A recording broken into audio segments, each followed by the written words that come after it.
we want to do today. But first, obviously, thank you to Balticon, the Heinlein Society, and everyone for this award. It's kind of amazing. Hi, Bob. It's good to see you. You're looking really good. Heinlein Society President John Tilden was hazing me earlier, and he says, "You know, you're going to have to wear that thing this whole weekend." And he was like, "No, you don't really have to." I was like, "Do you know me? I am wearing this thing. I got it. You're going to see me in it." So I'm going to save most of what I'm going to talk about with Heinlein for Sunday. I'm going to do a presentation, and a good part of it is going to be the books of Heinlein that inspired me and why. But one of the things that I did want to talk about, kind of touch on just briefly, is one way that Heinlein kind of inspired me when I was very young and was trying to decide whether or not I wanted to do this writing thing or not. A number of years ago, I was talking to my wife about some plan that I had, and I was asking her advice, as I often do. Another point of similarity between Robert Heinlein and I is we both acknowledge that we are nothing without our wives. And she said something to me after I laid out this thing, and she's like, "Obviously it's going to work. You're a man who's too lazy to fail." Which, as you Heinlein nerds know, is the name of a novella in Time Enough for Love that he was writing about David Lamb, a character named David Lamb, but the character who was giving the talk to a friend was Lazarus Long, and it was really about Lazarus Long.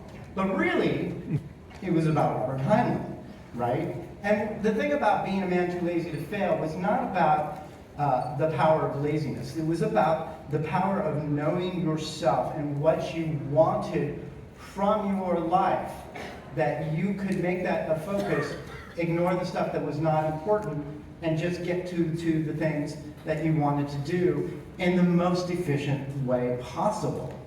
Now, I read Time Enough for Love first time when I was like 15, 16 years old. And at that time, I had just realized that this writing thing was a thing that I really kind of liked, and that I was wondering if this was a thing that was for me. And the thing was, for me, writing seemed like the easiest thing in the world, and everything else seemed so hard. And that almost felt like a trap, right? Like, is this the easy path? Am I doing this path because it is the path of least resistance? Is there something else that I should be doing? And reading The Man Too Lazy to Fail, and getting from that it wasn't about lazy, it was about knowing yourself, really helped me decide that, in fact, writing was the thing that I wanted to do, that it was the thing that could help me find the fullest expression of myself and who I was, and the gifts that I had, to the extent that I had them, to give them to the world. I chose writing, and in fact it has not been easy at all.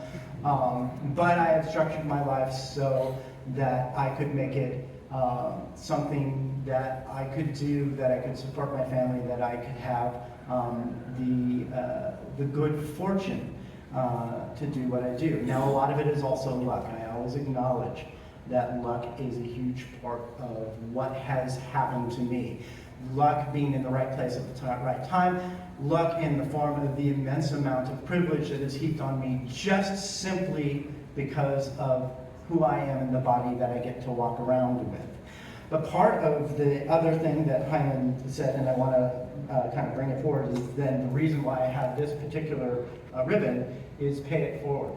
I acknowledge that my luck and my privilege and my laziness, if you want to call it, all combined together to give me great gifts in terms of what I have in life and the fortune that I've had. It would be irresponsible and insulting of me not to do what I could for other writers, for other creators, and for other people. And I think that that's something that Heinlein acknowledges in his own life and in his own writing and his own ethos. So in those respects, I'm immensely privileged again and honored to accept this award. Immensely honored and privileged to be among you.